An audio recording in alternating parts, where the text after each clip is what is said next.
अस्सलाम वालेकुम नाज़रीन, मैं हूं आपका मेज़बान अख्तर शाहीन रिंद और आप देख रहे हैं मेट्रो मैटर्स। नाज़रीन, मेट्रो मैटर्स में हम ये कोशिश करते हैं कि आपको मुख्तलिफ बीमारियों के हवाले से आगाही दे सकें। ना सिर्फ आगाही दें बल्कि उसमें क्या चैलेंजेस आ रहे हैं, उसके पेशेंट्स को क्या मसाइल हैं और उस खास तौर पर पर्टिकुलर डिजीज़ पे जो लोग काम कर रहे हैं, जो NGOs जो इदारे काम कर रहे हैं, उनके क्या मसाइल हैं, उस पर भी आपको आगाही देने की कोशिश करते हैं। आज का हमारे ये स्पेशल शो है जिसमें हम थैलेसीमिया के हवाले से बात करेंगे और कि थैलेसीमिया की पाकिस्तान में क्या सूरत हाल है, थैलेसीमिया से मुतासरा जो अफराद हैं उनका जो लिविंग स्टैंडर्ड है वो कहाँ तक इम्प्रूव हुआ है, जिसके लिए बहुत सारे दावे भी किए जाते रहे हैं माजी में, और उसके साथ साथ उनके इलाज में क्या मुश्किलात हैं। और हम उन लोगों को भी ज़रूर अप्रिशिएट करेंगे जो थैलेसीमिया के मरीज़ों को फैसिलिटेट कर रहे हैं, जो इन चरागों को बुझने नहीं दे रहे हैं, जो इन चरागों की रोशनियों को और आगे बढ़ाने में बहुत ज़्यादा मददगार हैं। हम उनको भी अप्रिशिएट करते भी हैं और अपने इस शो में भी अप्रिशिएट करेंगे और ये भी जानने की कोशिश करेंगे कि इसमें हुकूमत क्या कर रही है, हुकूमत का क्या रोल है और उसे क्या करना चाहिए। ये भी हमारे जो पैनलिस्ट हैं वो उसमें रेकमेंड करेंगे। हमारे साथ जो मेहमान मौजूद हैं उनका आपसे तारुफ करवाना चाहूँगा। हमारे साथ मौजूद हैं जनाब मोइन अहमद साहब, जो कि मैनेजर ऑपरेशंस हैं अल मुस्तफ़ा वेलफेयर सोसाइटी कराची के। बहुत शुक्रिया आपका मोइन साहब, आप हमारे साथ मौजूद हैं। और उनके साथ मौजूद हैं मोहतरमा आयशा महमूद साहिबा, जो कि प्रेसिडेंट हैं फ़ेथ की। फ़ेथ एक ऑर्गेनाइजेशन है जिसका नाम है फ़ाइट अगेंस्ट थैलेसीमिया। और मोहतरमा आयशा महमूद साहिबा जो हैं वो सर्टिफाइड एक्सपर्ट थैलेसीमिया पेशेंट हैं और बाई थैलेसीमिया इंटरनेशनल फेडरेशन और पेशेंट्स की अवेयरनेस पे भी काम कर रही हैं। बहुत शुक्रिया आपका, आप हमारे साथ मौजूद हैं मैडम। और उनके साथ मौजूद हैं जनाब डॉक्टर गुलाम सरवर साहब। डॉक्टर गुलाम सरवर साहब हैं project director Sailani blood bank and thalassaemia centre के। बहुत शुक्रिया आपका डॉक्टर साहब, आप भी यहाँ पर मौजूद हैं। डॉक्टर गुलाम सरवर साहब, आपसे शुरुआत करना चाहूँगा थैलेसीमिया के बारे में। ज़ाहिर है अवेयरनेस तो है थोड़ी बहुत और होनी भी चाहिए और उसके लिए हम बार बार कोशिश करते रहते हैं। हमारे नाजरीन के लिए जो ये प्रोग्राम देखेंगे थैलेसीमिया के बारे में थोड़ा सा बता दें कि ये डिज़ीज़ क्या है और इसकी जो तशखीस है वो किस स्टेज पे हो जाती। बेसिकली जैसे आपको पता है कि विरासत में मिलने वाली एक जीन है जो कि ट्रांसफ़र नहीं होती और वो ब्लड बनाती है। बेसिकली हम टेक्निकली इसको हम समझाने के लिए, और उन दो जीन में जो पेरेंट्स से ट्रांसफ़र होती है उनमें से एक जीन नॉन फंक्शनल होती है और दूसरी जीन जो है वो ब्लड जो बनाती है, तो वो काफ़ी होता है उसकी लाइफ के लिए। हम टेक्निकली इसको थैलेसीमिया माइनर कहते हैं या कैरियर कहते हैं। इसी तरह अगर दो जो माइनर्स हैं उनकी शादी होती है तो उनमें वो जीन आगे ट्रांसफ़र नहीं होती उस बच्चे में। जिस बच्चे में वो जीन दोनों पेरेंट्स से मिस होकर ट्रांसफ़र नहीं होती और उनको हम थैलेसीमिया मेजर कहते हैं, और उनको पैदा होने के 3 महीने के बाद अनीमिया होना शुरू हो जाता है, खून की कमी होनी शुरू हो जाती है और फिर ये वो बढ़ती चली जाती है और बच्चा सर्वाइव नहीं करता, किसी मेडिसिन को रिस्पॉन्ड नहीं करता। अल्टीमेटली हमें ब्लड ट्रांसफ्यूजन में उसको लाना पड़ता है। वो सारी ज़िंदगी उस प्रोसेस से गुज़रता है, अजियत से गुज़रता है, तकलीफ़ से गुज़रता है, बीमारी से लड़ता है, लोगों की का मोहताज होता है, उनके डोनेशन का मोहताज होता है, अपने वालिदैन को मुसीबत में डालता है, ख़ानदान को मुसीबत में डालता है, कम्युनिटी को मुसीबत में डालता है, मुल्क को मुसीबत में डालता है। इस तरह की मुसीबतें उसके दिन दिन जिस तरह से वो आगे बढ़ता है, ये मुसीबतें भी आगे बढ़ती हैं उसकी। डॉक्टर साहब, ये बताइए कि सैलानी ब्लड बैंक और थैलेसीमिया सेंटर कब फॉर्म हुआ और आपके पास कितने बच्चे इस हवाले से आते हैं, आप उन्हें क्या फैसिलिटेट करते हैं वहाँ पे? हमने जब 2016 में ब्लड बैंक सैलानी ने शुरू किया और थैलेसीमिया सेंटर भी उसका, हमारी अपनी सैलानी की एक सोच थी कि इसको साइंटिफिक बेसिस पे हम कायम करें। मेरा अपना बैकग्राउंड रहा है कि मैं पाकिस्तान से बाहर थैलेसीमिया में मुख्तलिफ मुल्कों में काम करके आया, तो मुझे जो एक्सपीरियंस मिला उसमें यह है कि आपका डायग्नोस्टिक मजबूत होना चाहिए। जब तक आपका डायग्नोस्टिक मजबूत नहीं होगा आप थैलेसीमिया में आगे नहीं कर सकते। तो हमने सबसे पहले अपना डायग्नोस्टिक मजबूत किया, लैब को इस्टेब्लिश किया, ब्लड बैंक को इस्टेब्लिश किया और वो तमाम फैसिलिटीज़ जनरेट की जो थैलेसीमिया डायग्नोसिस के ज़रूरी है, जो थैलेसीमिया मैनेजमेंट के ज़रूरी है। तो 2016 में प्रोजेक्ट शुरू होने वाला। अब हमारे पास 672 के करीब बच्चे रजिस्टर्ड हैं। उनको तमाम वो फैसिलिटीज़ जो को रिक्वायर्ड है, नॉर्मल से हट के एडवांसमेंट में है, जो ज़रूरत है उनकी, वो उनको बच्चों को फ्री ऑफ कॉस्ट तमाम फैसिलिटी, ना सिर्फ ट्रांसफ्यूजन की, प्री डायग्नोसिस की, फिनोटाइपिंग की, एंटीबॉडी स्क्रीन की, मॉलिक्यूलर जेनेटिक्स की, ये सारी फैसिलिटीज़ उनको सैलानी प्रोवाइड कर रहा है। और हम कोशिश कर रहे हैं कि एंटीनेटल और प्रीनेटल पे हम ज़्यादा तवज्जो दें और प्रिवेंशन पे ये काम करें, आप लोगों के साथ मिलके और दूसरे मीडिया के साथ मिलके इंशाल्लाह। राइट, इंशाल्लाह ज़रूर मिलकर काम करेंगे। मोहतरमा आयशा साहबा, आयशा महमूद साहबा, आप बताइए कि एक तो आप खुद पेशेंट हैं, अपना थोड़ा सा वो एक्सपीरियंस भी ज़रूर हमारे साथ शेयर कर दें और फेथ के बारे में बताइए कि उसमें आप क्या करें। बहुत शुक्रिया अख्तर भाई बुलाने का। और ये है कि मैं खुद 35 साल थैलेसीमिया मेजर हूँ। हमारे थैलेसीमिया की अगर मैं बैकग्राउंड की बात करूँ तो 1984 में मेरे पहले भाई डायग्नोस हुए, उसके बाद दूसरे भाई और फिर मैं, हम 3 थैलेसीमिया मेजर जो है फैमिली में डायग्नोस हुए थे। तो उस वक्त तो सिर्फ पाकिस्तान में एक ही इदारा था जो काम कर रहा था, तो वहाँ जो है हमें रजिस्टर कर दिया गया और हमारी ट्रीटमेंट स्टार्ट हो गई। लेकिन बेसिकली ये हुआ कि वो 80s के अंदर तो इतनी अवेयरनेस भी नहीं थी। प्री नेटल की जब बातें करें तो वो 2000 के अंदर या तकरीबन इस तरफ आई हैं। तो उस वक्त तो बहुत ज़्यादा अवेयरनेस नहीं हुआ करती थी कि आपने टेस्ट कराना है, प्री नेटल टेस्ट कराना है। तो यह के बाद दीगरे हम 3 बहन भाई थैलेसीमिया मेजर जो है वो ट्रांसफ्यूजन के ऊपर डिपेंडेंट हो गए। लेकिन इस तरह फेथ की अगर मैं बात कहूँ तो वहाँ वजूद में आया कि पेरेंट्स ने ब्लड कैंपिंग की उस इदारे के साथ, कि जो हमारे बच्चे सफ़र कर रहे हैं, उसमें ब्लड डोनेशन था, उसमें बहुत सारा फाइनेंस का मसला था। इंटीरियर सिंध से बच्चे आते थे, बलूचिस्तान से, हर जगह से उस इदारे में बच्चे आते थे। तो उनको फाइनेंशियली हेल्प करना, ब्लड डोनेशन के लिए हेल्प करना, हमने इस तरह से फेथ को वहाँ से पेरेंट्स ने जनरेट किया। उसके बाद हम 2003 में भाई ने इसको सोशल मीडिया बहुत स्ट्रॉन्ग हो चुका था उस वक्त तक, तो वेबसाइट के थ्रू स्टार्ट किया। और अब माशाल्लाह हमारा जो है पेशेंट एंड पेरेंट्स की सोसाइटी है जो बाकायदा रजिस्टर्ड है, और हमारे पास सिर्फ पेशेंट एंड पेरेंट्स ही उसके मेंबर्स हैं और फ्री ऑफ कॉस्ट मेंबर हैं। उनको हम फ्री मेडिकेशंस हो गई, कंसल्टिंग क्लिनिक्स हो गए, सब कुछ ऑल ओवर पाकिस्तान प्रोवाइड कर रहे हैं। बेसिकली अगर मेरा अपना एक्सपीरियंस है तो मैं यही कहूँगी कि चले उस वक्त नहीं थी डायग्नोसिस, उस वक्त अवेयरनेस नहीं थी, लेकिन आज मीडिया बहुत स्ट्रॉन्ग है, आज सोशल मीडिया बहुत स्ट्रॉन्ग है। सेकंड्स के अंदर खबर पूरे पाकिस्तान के अंदर फैलती है। इसके अंदर हमारी गवर्नमेंट को, हमारे इदारों को बहुत स्ट्रॉन्ग होना पड़ेगा कि हम प्रिवेंशन पे काम करें।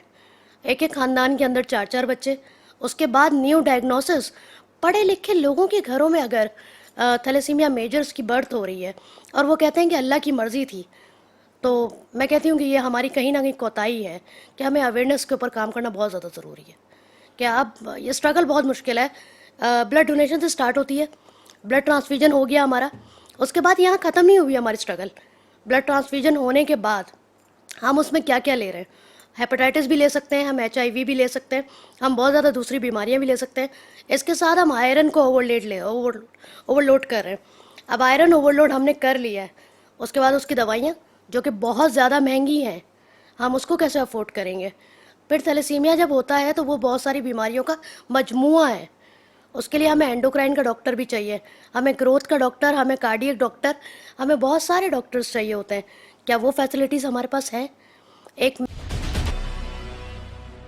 वेलकम बैक नाज़रीन, हम बात कर रहे हैं थैलेसीमिया के हवाले से कि पाकिस्तान में थैलेसीमिया की क्या सूरत हाल है और इसमें मज़ीद बेहतरी कैसे लाई जा सकती है।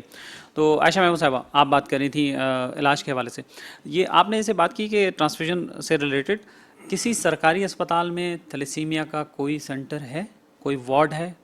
सर DHQ THQ लेवल्स पे अल्हम्दुलिल्लाह हमारी विजिट्स होती हैं, तो वहाँ पे थैलेसीमिया सेंटर वार्ड्स मौजूद हैं।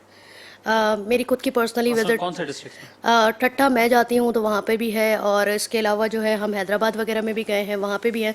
गवर्नमेंट हॉस्पिटल खुद के, रन कर रही है? बिल्कुल गवर्नमेंट हॉस्पिटल के अंदर जो है वो वार्ड रन हो रहे हैं, और उसके अंदर जो फिर रीजनल ब्लड सेंटर का अगर आपने नाम सुना हो तो उन्हें ब्लड प्रोवाइड करती है। तो वो एक कुछ खास वार्ड्स हैं जो वर्क कर रहे हैं। कराची में आई थिंक सिविल या अगर में हो तो PW का एक सेटअप हाँ, है जो कि गवर्नमेंट नहीं है, कराची में नहीं है। लेकिन अच्छा सर, यहाँ सिंध की बात मैं नहीं करूँगी ना, मैं पूरे पाकिस्तान की बात करूँगी। तो वहाँ हमारे DHQ THQ के अंदर जो वार्ड हैं, क्या वो उस लेवल के हैं? ये हमारी गवर्नमेंट का जो सब वो बनती है, एक जिम्मेदारी बनती है कि ज़िंदगियाँ बचाना है। जैसे बात हुई कि एलाइजा एक मिनिमम हमारी वो रिक्वायरमेंट पाकिस्तान के अंदर चले हैं ना, लेकिन DHQ THQ के अंदर आप विजिट कर लें, ब्लड बैंक आज से 1980 या 70 के चल रहे हैं।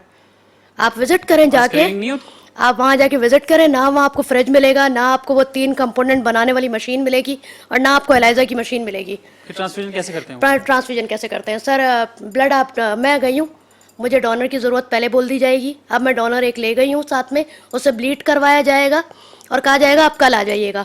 कल क्यों आना है मैंने, अब ये सुनिएगा कि जब वो ब्लड लिया गया, मौजूदा फ्रिज के अंदर उसे हैंग कर दिया जाएगा। उसे हैंग करके उसके वाइट सेल्स और जो रेड सेल्स हैं वो अलग किए जाएंगे। वो सेटल जब हो गया रेड ब्लड सेल, तो मैन्युअली वाइट सेल डिस्कार्ड किए जाएंगे और अगले दिन मुझे बुला के जेल कार्ड के ऊपर स्क्रीन करके क्रॉस मैच करके मुझे होल ब्लड ट्रांसफ्यूजन कर दिया जाएगा। आज भी ऐसा हो रहा है? सर 1970 के हैं, मैं यहाँ बैठ के दावा कर सकती हूँ कि मुझे ये बताएं कि DHQ THQ गवर्नमेंट की जिम्मेदारी है सर। ये जो आपने 2 डिस्ट्रिक्ट के नाम लिए पर्टिकुलरली, उनमें ऐसा उनमें नहीं हो रहा। उनमें माशाल्लाह रीजनल ब्लड सेंटर प्रोवाइड कर रहा है and they are working amazing. कौन से जिले में हो रही है? सर आप डेरा बुक्ती चले जाएं, डेरा गाजी खान चले जाएं, आप जिधर जाना चाहें DHQ THQ विजिट करें, आप पंजाब के DHQ THQ विजिट करें, होगा। कोटरी के अंदर मैंने अपनी आंखों से 70 लाख की मशीनें देखी जो बंद पड़ी हुई हैं। कोटरी थैलेसीमिया सेंटर एक वहाँ पे वार्ड है DHQ के अंदर, आप जाए। कब देखा आपने, कितना टाइम? मुझे 1-2 साल हो गया, क्योंकि अब वो जो है ना वार्ड अभी उसका चल नहीं पा रहा। अब वो वार्ड चल नहीं पा रहा है सर, तो बच्चे जो है वहाँ से चेक करवाए ना, फिर हमें बताएं। जरूर मैं करवाती हूँ, जरूर सर। डॉक्टर साहब आप कुछ कहना चाहें? मैं ये कहना चाह रहा था कि जो थैलेसीमिया में बच्चों की लाइफ है ये डिपेंड करती है कॉम्प्लिकेशंस पे, पोस्ट ट्रांसफ्यूजन कॉम्प्लिकेशंस पे। पोस्ट ट्रांसफ्यूजन कॉम्प्लिकेशन जो है मैक्सिमम होती हैं और ये डिपेंड करती हैं आपकी फैसिलिटीज़ पे। अगर आप टेक्नोलॉजी है और आपके पास वो टेक्निक है और फैसिलिटी है और आप उसको यूटिलाइज़ कर रहे हैं तो मिनिमम आपकी कॉम्प्लिकेशंस आएगी। आयशा साहबा ने भी बताया कि पैक सेल्स की लिकोसाइटिक फ़िल्टर है, एंटीबॉडी स्क्रीनिंग है, फिनोटाइपिंग है, बाकी कॉम्प्लिकेशन है, ट्रिपल बैग्स की है, बैग इन्वायरमेंट से एक्सपोज ना हो, ओपन ना हो, ये सारी टेक्निक्स हैं। तरीका पता नहीं इसका होता तो बैग को फिर ओपन करते होंगे अगर सिंगल बैग है तो आप उसका प्लाज्मा अगर रिमूव करेंगे तो अल्टीमेटली कोई तरीका नहीं है, उसको ओपन करके आप डिस्कार्ड करेंगे। और बाकी पैक सेल की वो स्ट्रेंथ नहीं होती, फॉरेन बॉडीज तो फिर उसमें आ जाएंगे। बिल्कुल एग्जैक्टली। जो ब्लड है वो बैक्टीरियल एक मीडिया है, इन्वायरमेंटल बैक्टीरिया जब उसमें जाते हैं और तो वो बेहतरीन ग्रोथ हो जाती है बैक्टीरिया की, और जब वो ब्लड लगता है बच्चों में और तो फिर ब्लड सेप्टिसीमिया होता है, ये अक्सर देखा गया। तो वो तमाम इदारे जो इस बेसिक जो इसकी टेक्निक्स हैं यूज़ नहीं करते, उन बच्चों में कॉम्प्लिकेशन ज़्यादा। मैं आपको बताऊं, एक रिसेंटली मैंने अपनी जो इंतज़ामिया है हमारी गवर्नमेंट के उसको भी बताया है, एक बच्चा 6 साल से हम उसको फॉलो अप कर रहे थे, बेहतरीन स्टेबल बच्चा। वो उनके वालिदैन पंजाब में किसी छोटे शहर में रहते हैं, वो बच्चे वहाँ गया और वहाँ बच्चे का हेमोग्लोबिन ड्रॉप हुआ और उन्होंने वहाँ से ब्लड लगा लिया। बच्चा वापस आया 3 महीने के बाद HIV पॉजिटिव, बच्चा HIV पॉजिटिव है। मैंने रिक्वेस्ट की और फिर यहाँ जो अथॉरिटी है, जब यहाँ आपके पास था तो उसका स्टेटस नेगेटिव हमारे पास जब था तो वो हमारा नॉर्मल था, कोई चीज़ उनका पॉजिटिव नहीं था। वो मजबूरन लेके गए, हम अलाउ नहीं करते हैं, उसके रिटर्न में उनसे लेते हैं, उसको फॉलोअप करते हैं कि उसको ब्लड कब लगना। वो फैमिली वहाँ लेके गए, उसको ज़्यादा दिन लग गए। आपको इसकी कंप्लेंट जो है ना गवर्नमेंट ऑफ पंजाब से जरूर करनी चाहिए। कर दी, यहाँ की अथॉरिटी को भी कर दी, बच्चे को रजिस्टर भी करवा दिया, उसकी ट्रांसफ्यूजन भी वो उसके ट्रीटमेंट भी स्टार्ट करा दिया। इस तरह की और कंप्लेंट्स हैं जो हम कैंप्स में जाते हैं, जो उसका डेटा हमारे पास मौजूद है, मैं शेयर करने के लिए तैयार हूँ। HIV पॉजिटिव भी आ रहे हैं, हेपेटाइटिस C भी आ रहे हैं, डोनर्स बेतहाशा उस प्रोपोर्शन से ज़्यादा है। हम यहाँ मुख्तलिफ लोकेलिटीज़ में लगाते हैं, वहाँ नेगेटिव भी सारे आते हैं, लेकिन कुछ हमारे इलाके ऐसे हैं जोग्राफिकली वहाँ HIV पॉजिटिव भी डोनर भी आ रहे हैं। तो हमें 3 चीज़ों की ज़रूरत है। नंबर तो एक यूनिफॉर्म पॉलिसी की, स्टिक अम्ब्रेला की, गवर्नमेंट की पॉलिसीज़ की, कि उसको फॉलो अप करवाए, उस पॉलिसी से बाहर किसी NGO को ना निकलने दे, उस बाउंड करे उसको। अगर ये HIV पॉजिटिव पेशेंट हो गया, मस्ट बी रिएक्शन, उसका एक्शन लिया जाना चाहिए नीचे से लेके ऊपर तक।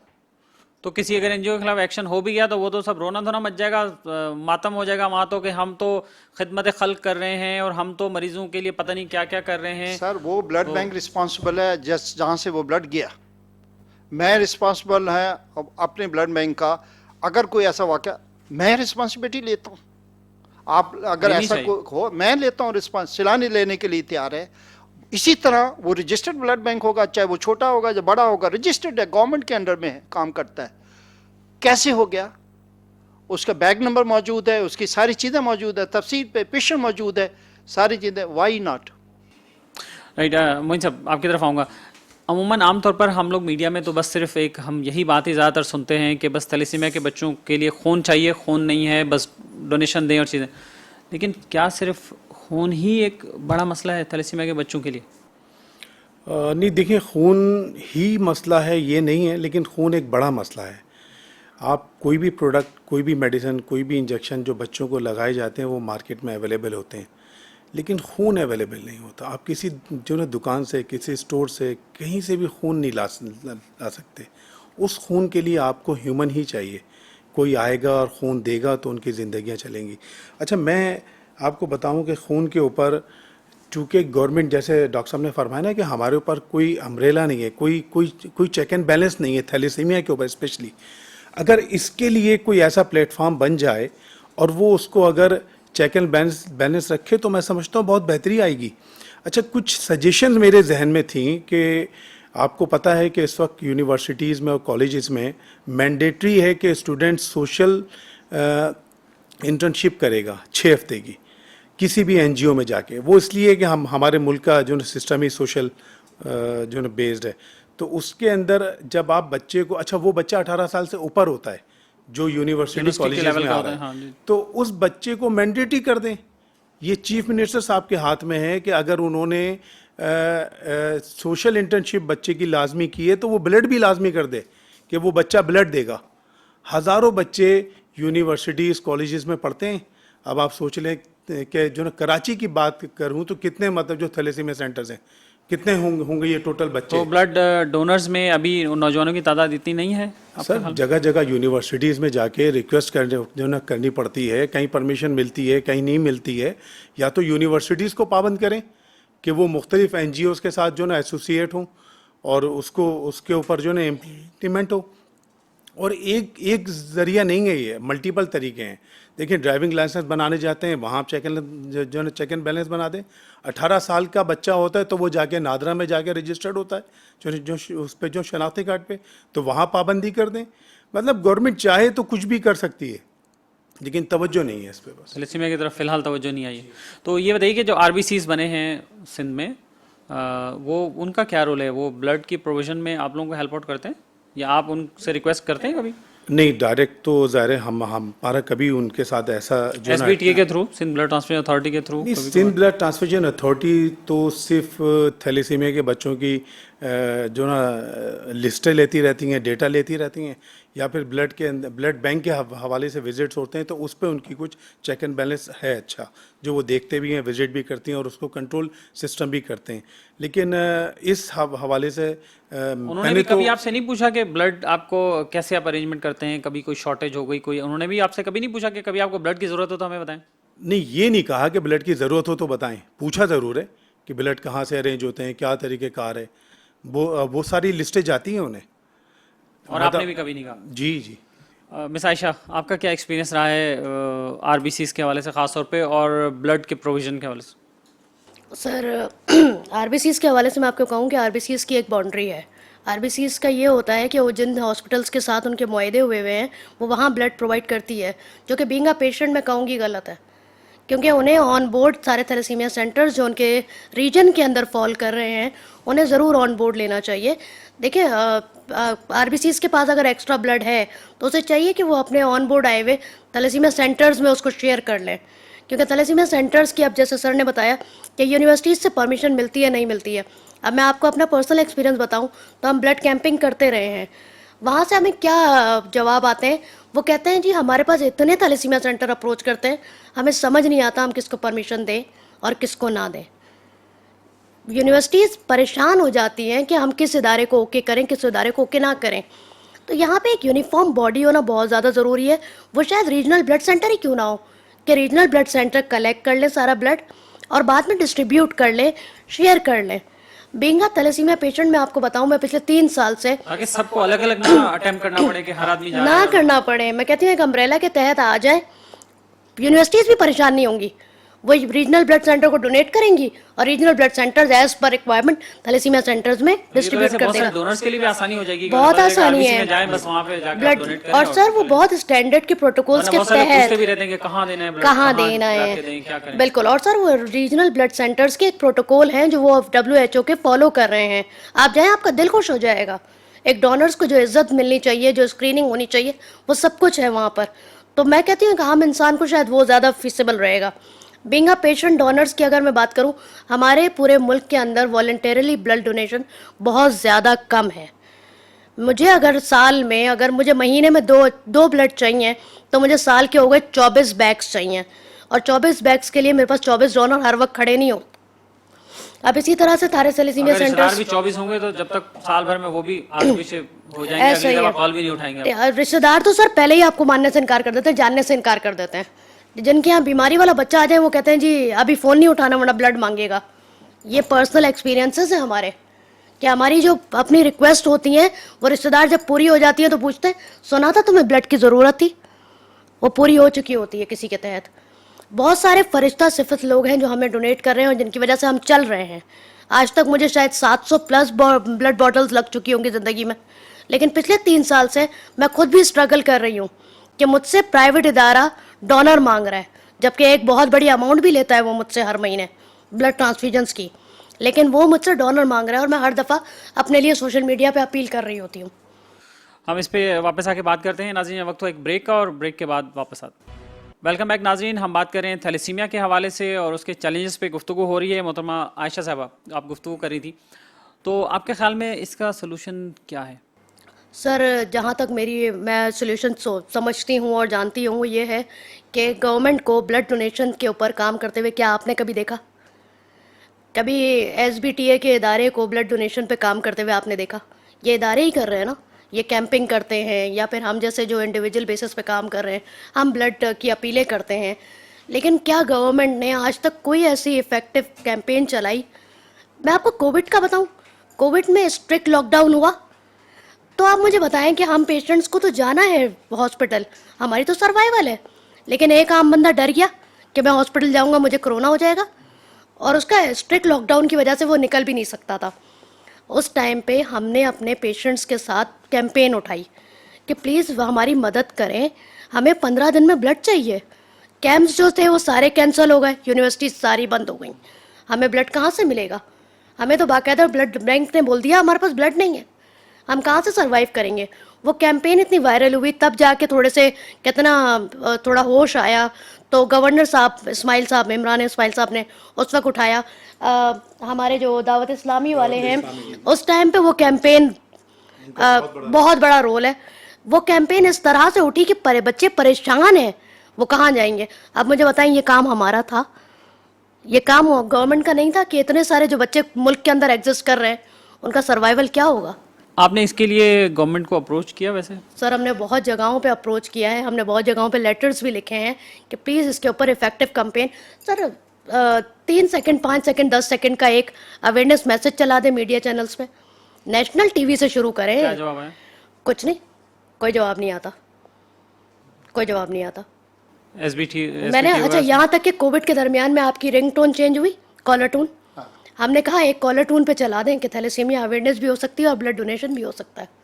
उस पर भी नहीं हुआ, उस पर भी कुछ नहीं हुआ। टेलीकॉम कंपनीज को भी बोला गया? सब कुछ ट्राई किया, PTA सब कुछ ट्राई कर लिया। ये अफसोसनाक सूरत हाल है। डॉक्टर साहब, आप ये बताइए कि आयरन चलेशन के हवाले से एक बहुत बड़ा एक चैलेंज रहता है पेशेंट्स को, उसमें क्या वही तरीका है अब भी जो 20 साल 30 साल पहले से चल रहा था, या दुनिया में जो डेवलपमेंट्स हो रही हैं, एडवांसमेंट्स हो रही हैं, क्या पाकिस्तान भी उससे मुस्तफ़ीज़ हो रहा है किसी लेवल पर? सर अख्तर शाहीन साहब बहुत शुक्रिया।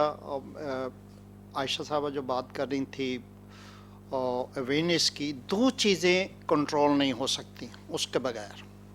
नंबर 1, थैलेसीमिया कंट्रोल नहीं हो सकता बगैर प्रिवेंशन नहीं हो सकती जब तक अवेयरनेस नहीं करेंगे।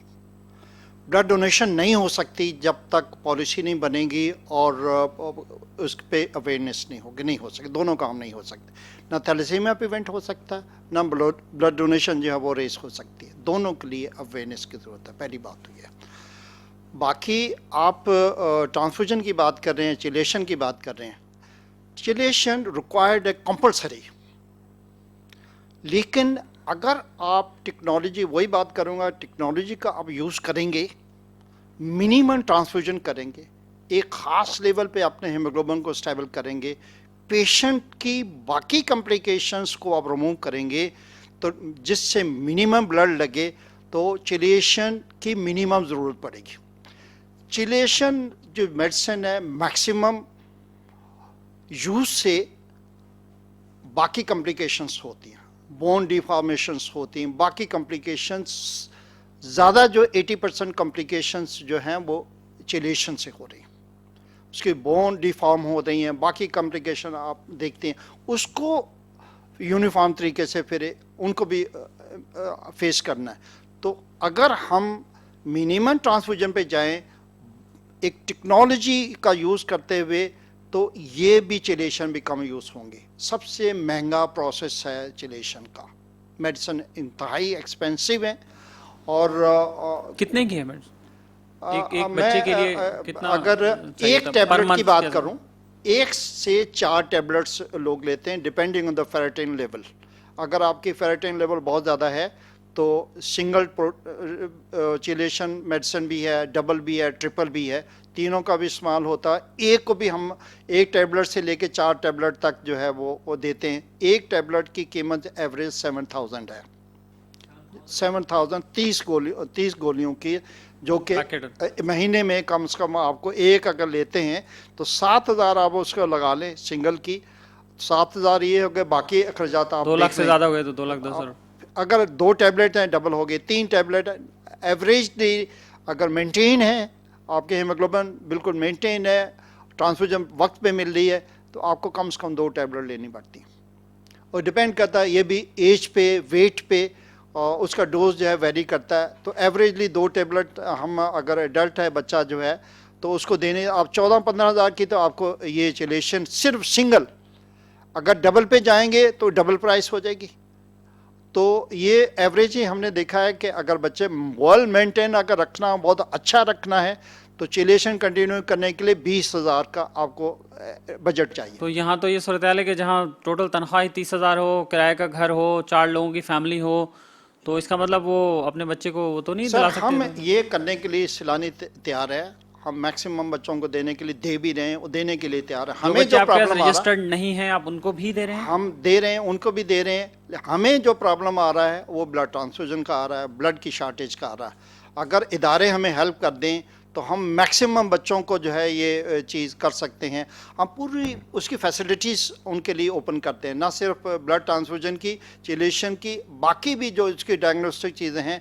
इसमें सबसे बड़ा जो अहम रोल है वो हेमाटोलॉजिस्ट का है। अगर आपका हेमाटोलॉजिस्ट आपको मेंटेन कर रहा, बच्चे को दे रहा, फॉलोअप हो रहा है, रेगुलर आपकी क्लिनिक्स हो रहे हैं, और तो मिनिमम कॉम्प्लिकेशंस पे बचा जाता है। अगर हेमाटोलॉजिस्ट उसको विजिट नहीं कर रहा, देख नहीं रहा, तो maximum complication, post transfusion complication इंतहाई ज़्यादा होती हैं। ये बताइए ना कि जैसे आयशा साहब बात कर रही थी कि इनकी आवाज़ तो कोई नहीं सुनता है ना, वो तोते की आवाज़ है, नकार खाने वाली बात। लेकिन सैलानी तो माशाल्लाह बड़ा नाम है, इंटरनेशनल लेवल पे काम भी कर रहे हैं और उनकी मतलब सुनी भी जाती है गवर्नमेंट के हलकों में। तो कोई आप भी कोई इनिशिएटिव लें इस हवाले से, गवर्नमेंट से कोई राब्ते करें, कोई उनको बिठाएं? देखिए, हम हर प्लेटफॉर्म पे ये चीज़ बात कर रहे हैं, लेकिन मैं आपको वही बताऊं कि असर उसका भी नहीं हो रहा लग रहा है। जब तक फैसिलिटीज़ जो है वो कॉमन नहीं होंगी, मसलन आप प्रिवेंशन की बात करते हैं, जब तक माइनर्स की डिटेक्शन, बहुत जगह जगह सेंटर नहीं खुलेंगे। इलेक्ट्रोफोरेसिस फाइनली उसका हल है कि डिटेक्शन माइनर के फाइनली उसके डायग्नोज इलेक्ट्रोफोरेसिस से करते। कहीं भी कोई फैसिलिटी मेरे नॉलेज में जो फ्री होती हो और फ्रीक्वेंटली होती हो और वहाँ जगह मौजूद हो, लोग जाएं और जाके वो करवा लें, ये फैसिलिटी नहीं है। अगर है तो बहुत कम है, मेरे नॉलेज में नहीं है। हम ये फैसिलिटी देने के लिए तैयार हैं, हम कर भी रहे हैं, लेकिन ये एक इदारा नहीं कर सकता, ये हमें सबको मिलके ये करनी पड़ेगी। मैं आपको छोटी सी एक मिसाल देना चाह रहा हूँ, ये 2 मिनट अगर आप मुझे दें। बस शॉर्ट रखिएगा, टाइम का। 50 NGOs हैं जो थैलेसीमिया पे काम कर रहे हैं, 500 भी हो जाएं तब भी कंट्रोल नहीं हो सकता।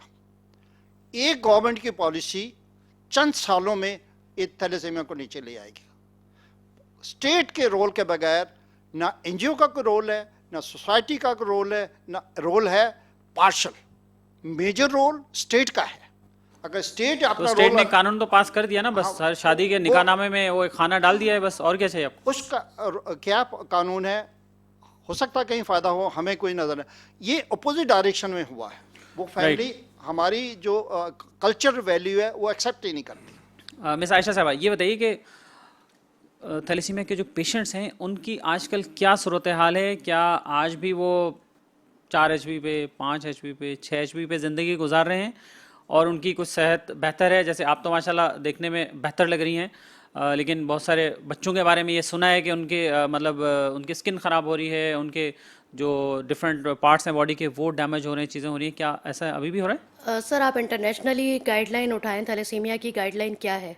तो सबसे पहला रूल है कि हमने उनकी HB मेंटेन करनी है। हेमोग्लोबिन उनकी 8 से 10 के दरमियान, जबकि इंटरनेशनली उसको 11-12 भी रखा जाता है। मैं कहती हूँ हमारे पाकिस्तान में ब्लड डोनेशन कम है, चलें 8 से 10 के दरमियान हम मेंटेन कर लें।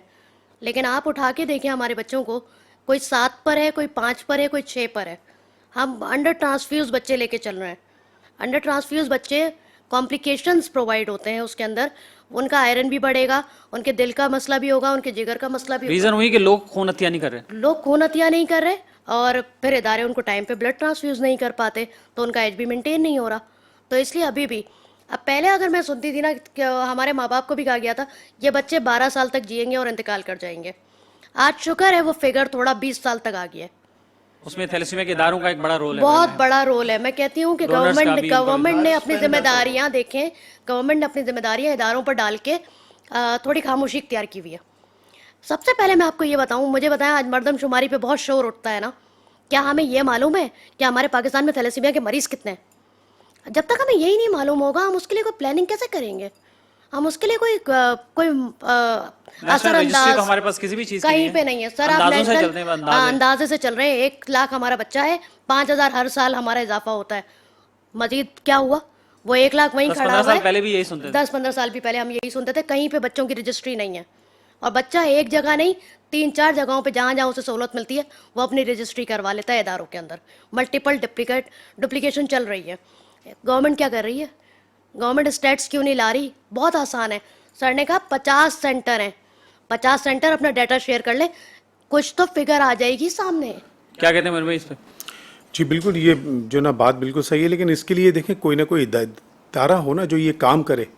वो फिगर्स जो ना किसको देंगे? ये कौन इसको मतलब जो कोऑर्डिनेट करेगा? इदारे को करना चाहिए, लेकिन अगर इदारा नहीं भी करता तो आप में से कोई भी इनिशिएटिव ले सकता है। ये देखिए यहाँ सबको on board पर पाकिस्तान थैलेसीमिया फेडरेशन बनी हुई है ना, तो क्या फेडरेशन रोल ये है? काम करना चाहिए। फेडरेशन नहीं कर रही ना फेडरेशन ये काम, अपना रोल प्ले नहीं आप कर सब रही। फेडरेशन को बोले ये काम करे। नहीं कर रही सर, वो नहीं कर रही। 2014 में भी हमारी इस बात पे बहुत ज़्यादा बहस हुई थी। हर दफ़ा बहस होती है इस बात के ऊपर और वो कहती है कि हम वाहिद ऐसी फेडरेशन है। 14 अगस्त ये दिन है पाकिस्तान की आज़ादी का दिन। अल्हम्दुलिल्लाह इस जश्न आज़ादी के मौके पर किंगडम वैली ने अपनी फर्स्ट बैलेटिंग कर दी है और कर दिया है अपना वादा पूरा।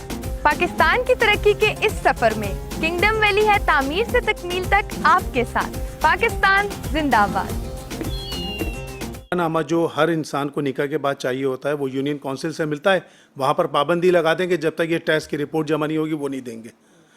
और जो थैलेसीमिया अवेयरनेस की वो जो ना फ्री पाकिस्तान की जो ना बात है, उसके लिए गवर्नमेंट के पास मुझे तो लगता है इन्होंने थैलेसीमिया को एक्सेप्ट ही नहीं किया है। भाई कुछ पोलियो NGOs ने है, भी ये नारा लगाया था थैलेसीमिया फ्री पाकिस्तान का और कुछ बैनर वैनर नजर आए थे, उसके बाद फिर तो कुछ कुछ नजर भी नहीं नहीं आया। हुआ। देखिए गवर्नमेंट के पास जो एक जो ना प्रोग्राम है ना डिजीज़ का, जिसमें पोलियो है, नो टोबैको जो ना जो कैंपेन है, उन सब के एडवर्टाइजमेंट चलते हैं। थैलेसीमिया फ्री पाकिस्तान का उसमें क्यों नहीं पैसे चलता? आते हैं, बाहर से डॉलर आते हम मतलब लेकिन जो ना डिजीज़ को तो लेना चाहिए ना जो पाकिस्तान में आखिरी एग्जिस्ट बात। करती है। हैं। मुख्तसर बिल्कुल, ये है कि थैलेसीमिया अवेयरनेस के ऊपर काम होना चाहिए। गवर्नमेंट का काम है, मैं सबसे ज़्यादा गवर्नमेंट को बोलूँगी। ब्लड डोनेशन की अवेयरनेस पे काम होना चाहिए, वो भी गवर्नमेंट का काम है। एग्जिस्टिंग पेशेंट्स की ट्रीटमेंट बेहतर होनी चाहिए। उसके लिए गवर्नमेंट अपने सारे सेंटर्स के अंदर, अपने सेंटर्स में नहीं लेकिन हॉस्पिटल्स के अंदर इन प्रोवाइड करें हम फैसिलिटीज़ कि अगर मैं भी अगर जाना चाहूँ ना तो मैं वहाँ जाके अवेल कर सकूँ, मुझे पेमेंट दे के काम ना करवाना पड़े। डॉक्टर साहब आखिरी बात। सर मैं एक ही बात करता हूँ कि स्टेट के बगैर कुछ नहीं हो सकता। यूनिफॉर्म पॉलिसी बनाएं सब एनजीओज के लिए, तमाम इदारों के लिए यूनिफॉर्म जो थैलेसीमिया का ये यूनिफॉर्म पॉलिसी, सारा ब्लड स्क्रीन करके आरबीसी के थ्रू दें, कोई भी स्क्रीनिंग ना करें। ब्लड वहाँ आरबीसी ले, जो भी कैंप लगाएं ब्लड वहाँ जाए, स्क्रीनिंग यूनिफॉर्म हो ताकि इन्फेक्शन डिजीज से बच सके। एक स्टैंडर्ड कंट्रोल पॉलिसी हो और गवर्नमेंट ही कर सकती है, कोई इदारा नहीं कर सकता। हमारी सैलानी को कोई फॉलो नहीं करेगा या किसी भी इदारे को कोई दूसरा इदारा फॉलो नहीं करेगा, गवर्नमेंट को सब फॉलो करेंगे। यूनिफॉर्म पॉलिसी बनाए, स्क्रीनिंग पे दे, कॉम्प्लिकेशन पे दे, लोगों को ट्रेन करें। जब तक ट्रेनिंग नहीं होगी, ट्रेन नहीं होगा, पॉलिसी नहीं बनेगी। ठीक है, बहुत शुक्रिया आप तीनों हजरात का और मैडम आपका भी कि आप यहाँ मौजूद रहे। और अवेयरनेस की बात आपने बहुत ज़्यादा की, तो देखिए मेट्रो वन तो उसमें अपना रोल प्ले कर रहा है, मेट्रो मैटर्स का प्लेटफॉर्म आप लोगों के लिए हाजिर है। जब भी आप समझें इसकी ज़रूरत तो आप अवेलेबल हो सकते हैं। मैं पर्सनली भी एक एडवोकेट हूँ आपके लिए, अवेयरनेस के लिए, तो मेरी भी खदमात हाजिर हैं आपके लिए। और नाज़रीन, उम्मीद है कि थैलेसीमिया के हवाले से आपको जो इश्यूज़ हैं वो जानने में आसानी हुई होगी, और आप भी देखिए कि आप इसमें कहाँ क्या रोल प्ले कर सकते हैं। क्या आप खून अतिया कर सकते हैं, जो कि लाजमी हर बंदा कर सकता है अतिया, और ज़्यादा नहीं, वैसे तो आप साल में 2-3 बार भी कर सकते हैं, लेकिन अगर आप साल में सिर्फ एक बार कर लें अपनी सालगिरह के मौके पर, उस खुशी के मौके पर जो आप बर्थडेज मनाते हैं, पार्टियां करते हैं, सारी चीज़ें करते हैं, तो आप उसमें एक ये भी आंसर अगर ऐड कर दें कि एक दफ़ा आप खून दे दें तो उससे कई ज़िंदगियां जो हैं वो बच जाएंगी, उनके जो लिविंग स्टैंडर्ड है, उनकी लाइफ जो है वो बेहतर हो जाएगी। इसके साथ ही अपने मेज़बान अख्तर शाहीन रिंद को आज के इस प्रोग्राम से इजाज़त दीजिए। अपना ख्याल रखिएगा। अल्लाह हाफ़िज़।